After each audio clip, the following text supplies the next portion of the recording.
पहला जन्म तब जब हम अपने माँ के गर्भ से आते हैं, और दूसरा जन्म तब जब हमें ये मालूम चलता है कि हम क्यों पैदा हुए हैं, why we are born. முதல் பிறப்பு முதல் பிறவியப்ப அம்மாவோட கர்ப்பத்துல இருந்து வெளியே வரும்போது, இரண்டாவது பிறப்பு எப்ப பாத்தீங்கன்னா எப்ப நமக்கு நாம் ஏன் படைக்கப்பட்டோம் என்று புரியுதோ, நாம் எதற்காக படைக்கப்பட்டோம் ஒரு கேள்வி நமக்குள் வந்து அது புரியுதோ அப்பதான் நம்ம இரண்டாவது பிறப்பு. முதல் பிறப்பு உடல் பிறப்பு, இதுதான் உயிர் பிறப்பு, உணர்தல் பிறப்பு.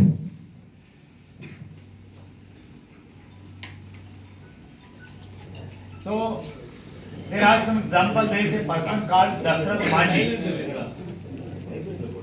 இது ஒரு பெரிய பெரிய நமக்கு தெரியாத பல பேருக்கு தெரியாதவர் தசரத் மாஞ்சின்னு ஒரு மனிதர், ஒரு எளிய மனிதர். So Dasrath Manji has a set goal. He was a ordinary person. So one incident was happened in his life. उनका वाइफ को कुछ मेडिकल इशू आया और वो उसको हॉस्पिटल लेके जा रहे थे, तो वो जा नहीं पाए बिकॉज देयर वाज ए रास्ते में एक पहाड़ था, तो वो and she died. And after her death उसने एक सेट गोल बनाया कि मैं इस पहाड़ को काट के इसके बीच से रास्ता बनाऊंगा. இவர் ஒரு சாதாரண எளிய ஒரு காட்டுவாசி, சாதாரண மனிதர். இவர் பிறந்துட்டார், அம்மா வயிற்றுல இப்போ பிறந்துட்டாரு. இவர் திருமணம் ஆச்சு. இவர் மனைவிக்கு ஒரு நாள் ஒரு ரொம்ப முடியாம போகுது, ரொம்ப முடியாம போகுது. அப்போ பக்கத்தில் ஒரு பக்கத்தில் உள்ள நகரத்துக்கு கூட்டு போறதுக்கு போறாரு. போய் சேர முடியல, ஏன்னா ரோடு இல்லை, அந்த மலை பிரதேசத்தில் ரோடு கிடையாது, ரோடு இல்லை. அந்த மலை அந்த காட்டை கலந்து ஒரு நாள் போக முடியல. போறதுக்குள்ள மனைவி இறந்துட்டாங்க. அப்பதான் அவர் 2ஆவது முறை பிறக்கிறார். 2வது பிறப்பு இருக்குல்ல, இந்த சாதாரண மனிதர் 2வது பிறப்பு பிறக்கிறார். அப்போ ஒரு இலக்கு வைக்கிறார், என் மனைவி இறந்தது போல் வேற யாரும் இறந்துடக்கூடாதுன்னு சொல்லிட்டு அந்த காட்டையெல்லாம் அழிச்சு ஒரு பெரிய சாலை உருவாக்குறார் நகரத்துக்கு. இது ஒரு சாதனை தானே. அவர் மனைவி இறந்துட்டார், அழுதுட்டு இல்லை. அப்போ இவர் ஒரு அங்க ஒரு 2ஆம் பிறப்புல ஒரு மாமனிதராக மாறுறாரு. காரணம் அவருக்கு அந்த கோல் செட் ஆயிடுச்சு அந்த இடத்துல. So same way अगर हमारा भी लाइफ में कुछ गोल बिल्कुल एकदम सेट हो जाता है तो we can achieve anything in our life. இப்போ பாருங்க இவர் என்ன செஞ்சார் டீடைலா பாப்போம். He cut a 360 foot. थोड़ा सा 360 foot long mountain to create road. 360 அடி உயரமுள்ள மலையை உடைச்சி ரோடு போட்டிருக்காரு. 360 அடி உயரம் மலை. He spent first 2 years begging the government to build this road. இப்ப அதுக்கு முன்னால 2 வருஷம் அரசாங்கத்தை கெஞ்சி கதறி இருக்கார், ரோடு போடுங்க, திருப்பங்கெல்லாம் செத்துட்டாங்க. யாரும் அரசாங்கத்தை பத்தி கவலைப்படல, இவர் அதை பத்தி கவலைப்படல. 360 அடி உயரம் உள்ள மலையை உடைச்சி போடுறாரு. Finally he sold his goats and bought a chisel and a hammer. அவருக்கு வளர்த்த ஆடுகளை வித்து உளியும் சுத்தியலும் வாங்குறாரு. அவர் அதை வித்த காசுல அதை வச்சு உடைக்கிறார் மனுஷன். 22 வருஷத்துக்கு பிறகு 22 வருஷம் உடைச்சிருக்கான் அவத்த மனுஷன். அது ரோட உருவாக்கி இருக்கிறான். அரசு செய்யல, இவர் உதவி போல, யாரும் உதவி செய்யல. ஆட்டை விட்டு மக்களுக்காக செய்தார். எவ்வளவு மனிதர் இது? ஒரு அரசியல்வாதியா ஒரு பணக்காரனா இருந்து செய்யக்கூடிய சேவைங்கிறதே நான் பாராட்டுறேன். இந்த சேவை யாருக்கா தெரிஞ்சது வரையும் வெளியே சொல்லிச்சா நம்ம சோசியல் மீடியா ஏதாவது தெரியுமா? மறைக்கப்பட்டவர்கள். இங்கதான் அவர் 2வது பிறப்பு வந்தது.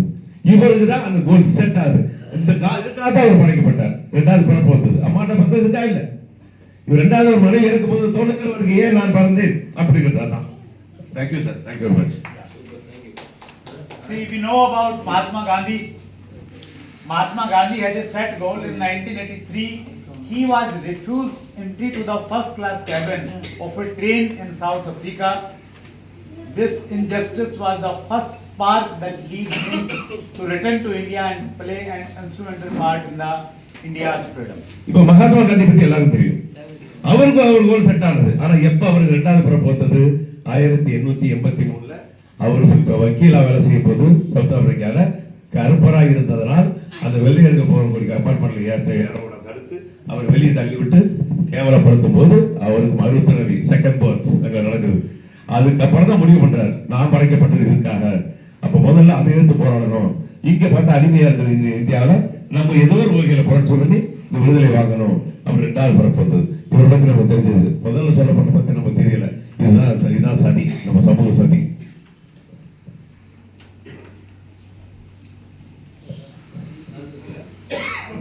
So ரெண்டு குவாலிட்டி இருக்கும். ஓகே, ரெண்டு குவாலிட்டி இருக்கும், ரெண்டு வகையான தகுதி இருக்கும். ஒன்னு லவ், நேசிக்கும் தன்மை. ரெண்டாவது பாசிபிலிட்டிஸ், சாத்தியப்பாடுகள். நேசம் இருந்தும் சாத்தியப்பாடும் கொண்டவர்கள் தான் இந்த இலக்குகளை செய்ய முடியும். நேசம் மட்டும் இருக்கு, எனக்கு சாத்தியம், நான் செய்ய மாட்டேன் அப்படிங்கிறவங்களுக்கு இது சாத்தியப்படாது. சாத்தியப்படுறதுக்கு நேசம் இல்லை, மனிதர்கள் நேசம் இல்லை, சாத்தியப்படாது. Love. If your goal is to become diamond, so first love to your goal. Creating a goal is like having a child. You must take full responsibility. Nurture Nurture it with love and dedication and stay committed despite challenges. The reward lies in witnessing its growth and fulfillment. இப்போ love ரெண்டு இருக்குல்ல, சாத்தியப்பாடும் நேசமும். அந்த முதல்ல இப்போ diamond ஆகணும் நம்ம ஒரு முடிவு பண்ணிட்டோம். அந்த டைமண்ட் ஆகுறதுன்னு ஒரு சப்ஜெக்ட் இருக்குல்ல, அதை நேசிக்கணும். நமக்கான இலக்கு அது ஒரு குழந்தை மாதிரி, நம்ம பெத்த குழந்தை மாதிரி. நம்ம பெத்த குழந்தை எப்படி வளர்ப்போம்? பெத்து முடிச்சு போட்டுருமா, அதுக்கு எல்லா உணவுகள் கொடுப்போம், அதுக்கு ஒரு பிரச்சனை பார்த்துக்குறோம். எவ்வளவு துன்பம் இன்பம் வந்தாலும் அந்த இடத்துல அந்த குழந்தையை காப்பாற்றணும் ஒரு போராட்டம் இருக்கும். அந்த மாதிரி காப்பாற்றணும். நமக்கு நிறைய சேலஞ்சஸ் வரும், நிறைய இடர்பாடுகள் வரும், நிறைய தோல்விகள் வரும். இதெல்லாம் கடந்து வளர்த்து பெரிய ஆளாக்குறது தானே ஒரு தாய் தகப்பனோட வேலை. அந்த மாதிரி பெரிய ஆளா டைமண்ட் ஆகுது. எப்படி ஒரு குழந்தை போல் அந்த குழந்தையை எப்படி வளர்ப்போமோ அது போல வளர்த்தெடுக்கணும். அது கொடுக்கிற விடை தான் உங்களோட குரோத். குழந்தை எப்படி வளர்த்தோ அது மாதிரி குரோத் இருக்கும். அந்த வளர்ந்த குழந்தை எப்படி பெரிய மனுஷனாக இண்டிவிஜுவலா நிக்குதோ அது மாதிரி டைமண்ட் போயிட்டு உங்க நெஞ்சில இருக்கும். So कोई भी गोल आप जिंदगी में बनाइए, that could be a health goal, that may be a spiritual goal, any goal. तो उसको सबसे पहले प्यार कीजिए और उसको नर्चर कीजिए. உங்களுக்கு எந்த கோல் வேணா வைக்கலாம். நான் சொல்ற கோல் தான் ஒருத்தர் செய்யணும்னு அவசியம் இல்லை. அது உங்களுக்கு வியாபார கோலாக இருக்கலாம், சமூக சேவை கோலாக இருக்கலாம், ஸ்பிரிச்சுவல் தெய்வீக பக்தி உள்ள பக்திமா இருக்க மாட்டலாம், எதுவாக இருக்கலாம். ஆனால் எது உங்க கோலோ அதை முதல்ல நேசிக்க பழகுங்க. அதை அது மேல காதல் கொள்ளுங்க, அது மேல அன்பு கொள்ளுங்க, அதை அரவணைச்சு வாங்க, அதை வளர்த்தெடுங்க. அது வளரும் போது நீங்க அந்த இலக்கை அடைவீங்க. Second quality is possibilities. The entire journey of a goal-oriented individual has to be built upon the foundation of possibilities. Because जब आप अपने if you have a bigger goal like diamond, so journey में you will बहुत सारे challenges आएंगे. बहुत बार आपको लगेगा कि शायद नहीं हो सकता है, हो नहीं रहा है, लोग आ रहे हैं, छोड़ रहे हैं, कुछ वॉल्यूम नहीं हो रहा है, आप स्टक हो गए हैं, ऐसा आपको फील होगा. बट उस समय पॉसिबिलिटीज रखना, ये उम्मीद रखना कि yes it is possible, it is possible, it is possible, I will achieve it. वो पॉसिबिलिटी आपको आपके गोल तक लेके जाए. பாசிபிலிட்டி என்பது சாத்தியப்பாடு. அந்த சாத்தியப்பாடுல தான் உங்க கோலை போய் அடைய முடியும். இப்போ டைமண்ட் ஆகணும் முடிவு பண்ணிட்டோம். ஆனால் உடனே டைமண்ட் ஆக முடியுமா? அதுக்கு நிறைய சேலஞ்சஸ் இருக்கும்.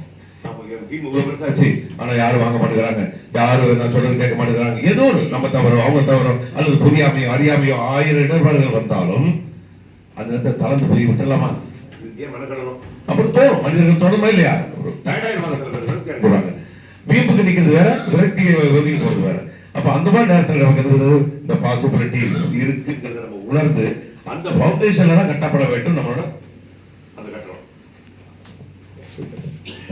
Now, अगर आप चैट जीपीटी से पूछें कॉफी पीने के क्या नुकसान हैं, तो चैट जीटीपी आपको बहुत सारे नुकसान बताएगा, कॉफी पीने के नुकसान है. फिर आप प्रश्न बदलिए और चैट जीपीटी से पूछिए कॉफी पीने के क्या फायदे हैं. सो चैट जीपीटी फिर आपको एक लिस्ट बताएगा कि कॉफी पीने के ये फायदे हैं. सेम वे आप अपने दिमाग से जो पूछेंगे आपका अनकॉन्शियस माइंड आपको वैसा ही रिप्लाई देगा. अगर आपको लगेगा कि आप डायमंड नहीं बन सकते हैं तो आपका दिमाग आपको बताएगा कि यस आप डायमंड नहीं बन सकते हैं, दीज आर द रीजंस. और जब आप कहेंगे कि यस मैं डायमंड क्यों बन सकता हूं, आपका सबकॉन्शियस माइंड और आपका ब्रेन आपको बताएगा कि दीज आर द फैक्टर्स जिनकी वजह से आप डायमंड बन जाएंगे. चैट जीपीटी போய் இப்ப எல்லாம் புதுசா பண்றாங்கல்ல, நான் போனதில்ல. அது தெரியல எனக்கு, நான் போனது நான் தான் வயசானவருக்கு முட்டாப்பேன். சொன்ன அதெல்லாம் தேவையில்லாம ஒதுங்கி நிக்கிறேன்னா அந்த சார்ஜ் வழியான முட்டாளாக்கி நான் மென்டல் ஆக முடியாது. இருக்கிற மிச்ச அறிவியை நான் காப்பாத்திக்கணும்ல. मेरा दिमाग जो बचा उसको बचाना है क्या दूसरे जाके पूछने से அப்போ சார்ஜ் ஜிபிடில போய் எல்லாம் கேக்குறாங்க, என் பசங்க எல்லாம் கேக்குறாங்க, ஏதோ கேட்டு பைத்தியமாய் தெரியுதுங்க எல்லாம். அதான் சரி, அப்பா சொல்றது சரியில்லை, ஆத்தா சொன்னா சரியில்லை, சார்ஜ் ஜிபிடி சொன்னா கரெக்டா சொல்லுவாங்க. அந்த சார்ஜ் ஜிபிடில போய் காஃபி குடிப்பதால் ஏற்படும் தீமைகள் என்ன அப்படின்னா ஒரு பெரிய லிஸ்டே கொடுக்கும். அப்ப காஃபி குடிக்காம விட்டுருமா? அதே சார்ஜ் ஜிபிடி கேளுங்க திரும்ப, காஃபி குடிச்சா நன்மைகள் என்ன, ஒரு பெரிய லிஸ்ட் வரும். எதை நம்புறது? மென்டலாக தான் ஆகும். இப்படிதான் என் பிள்ளைங்க எல்லாம் மென்டலா தெரியுது. சரியா? அது விட்டுருவோம். அதே போல்தான் நம்ம சப்கான்சியஸ், நம்ம ஆழ்மான உள்மனது. இந்த உள்மனதுக்கு போய் இவ்வளவு பிரச்சனை இருக்கு, டைமண்ட் ஆக முடியாது போல இருக்கு அப்படின்னா, ஆமாம் முடியாது, காரணம் என்னவென்றால் ஒரு லிஸ்ட் கொடுக்கும். அதே இதுல போய் நான் டைமண்ட் ஆகித்தான் ஆகணும், பாசிபிலிட்டிஸ் தேடணும், நீ டைமண்ட் ஆகணும்னா இதெல்லாம் சாத்தியப்பாடுன்னு கொடுக்கும். அப்ப என்ன செய்யணும்? தப்பு சாட்சி பிடி மேலையா, கேள்வி இருக்கிற நம்ம மேலையா? தப்பு யார் மேல? அப்ப நம்ம சப்கான்சியஸ், இன்னர் கான்சியஸ், அது நீ என்ன கேட்கறியோ அதுக்கு பதில் சொல்லதான் தயாரா இருக்கும் இல்லையா? உனக்கு என்ன வேணுங்கிறத நீ தான் கேட்கணும். கான்சியஸ் தான் முக்கியம். சப்கான்சியஸ் அதுக்கு பேரே சப்கான்சியஸ். ஏன்னா அது உறக்கத்துல இருக்குது, அற உறக்கத்துல. ஆள் மனம் இல்லை, ஆள் மனத்துக்கு கொஞ்சம் மேல உள்ள லேயர் தான் சப்கான்சியஸ். ஆள் மனத்துக்கு மேல உள்ள லேயர். அப்ப ஆள் மனம் என்பது அமைதியானது. அதுல கொஞ்சம் இடத்துல கொஞ்சம் ஞாபகத்தை வச்சு பேசுறது சப்கான்சியஸ். முழு கான்சியஸ் தான் நம்ம யோசிக்கிறது. அப்ப கேள்வி நம்ம கேட்கிற கேள்வி என்னது? பாசிட்டிவ் என்ன செய்யணும், நெகட்டிவ் என்ன ஆகும்? அப்ப இங்கதான் பிரச்சனை. காப்பி குடிச்சா நல்லதா கெட்டதா ரெண்டும் சொல்லியாச்சு. என்ன செய்ய போற காப்பிய?